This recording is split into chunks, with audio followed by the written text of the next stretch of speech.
നൽകിയത്. നമ്മളിനി ഒരു ആശ്വാസ വാർത്തയിലേക്കാണ് പോകുന്നത്. റഷ്യൻ യുദ്ധഭൂമിയിൽ അകപ്പെട്ട തിരുവനന്തപുരം അഞ്ചുതെങ്ങ് സ്വദേശി പ്രിൻസ് സെബാസ്റ്റ്യൻ ഡൽഹിയിലെത്തിയിരിക്കുന്നു. ഇന്ന് പുലർച്ചെയാണ് അദ്ദേഹം ഡൽഹി വിമാനത്താവളത്തിലെത്തിയത്.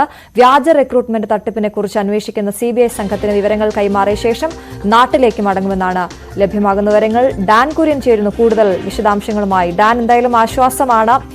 പ്രിൻസ് സെബാസ്റ്റ്യനും ഡൽഹിയിലെത്തിയിരിക്കുന്നു. എപ്പോഴാകും നാട്ടിലേക്ക് തിരിക്കുക? എന്തൊക്കെയാണ് അവിടെ നടപടിക്രമങ്ങളുള്ളത്? അശ്വതി, ഇന്ന് പുലർച്ചെ 3:45 ഡൽഹി രാജ്യാന്തര വിമാനത്താവളത്തിൽ പ്രിൻസ് സെബാസ്റ്റ്യൻ റഷ്യയിൽ നിന്ന് എത്തിയത്. നമുക്കറിയാം, ഈ യുദ്ധഭൂമിയിൽ വെച്ച് പരിക്കേറ്റതിനെ തുടർന്ന് ചികിത്സയിൽ കഴിയുകയായിരുന്നു പ്രിൻസ്. അതുകൊണ്ട് തന്നെ മോസ്കോയിലെ ഇന്ത്യൻ എംബസിയുടെ ഭാഗത്തു നിന്നുള്ള നടപടിക്രമങ്ങൾ പൂർത്തിയാക്കിയാണ് അടിയന്തരമായി പ്രിൻസിനെ എത്രയും പെട്ടെന്ന് നാട്ടിലേക്ക് തിരിച്ചയക്കണമെന്നുള്ള നിർദ്ദേശം വിദേശകാര്യ വകുപ്പിന്റെ ഭാഗത്തു നിന്ന് ഇന്ത്യൻ കോൺസുലേറ്റ് കൈമാറിയത്. തുടർന്ന് ഇന്ത്യൻ കോൺസുലേറ്റ് അധികൃതർ റഷ്യൻ സേനയുമായിട്ട് ബന്ധപ്പെട്ട് അടിയന്തരമായി പ്രിൻസിനെ നാട്ടിലേക്ക് എത്തിക്കുന്നതിന് വേണ്ടിയിട്ടുള്ള നടപടിക്രമങ്ങൾ പൂർത്തിയാക്കുകയായിരുന്നു. പുലർച്ചെ ഡൽഹിയിലെത്തിയ പ്രിൻസിൽ നിന്ന് ഈ കേസിന്റെ അന്വേഷണം നടത്തുന്ന CBIയുടെ പ്രത്യേക സംഘം കാര്യങ്ങൾ ചോദിച്ചറിയും.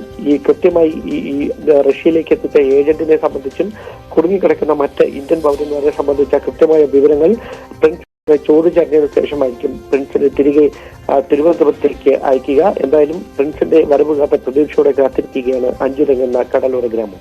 ശരി, ഡാൻ കുര്യനാണ് വിവരങ്ങൾ നൽകിയത്.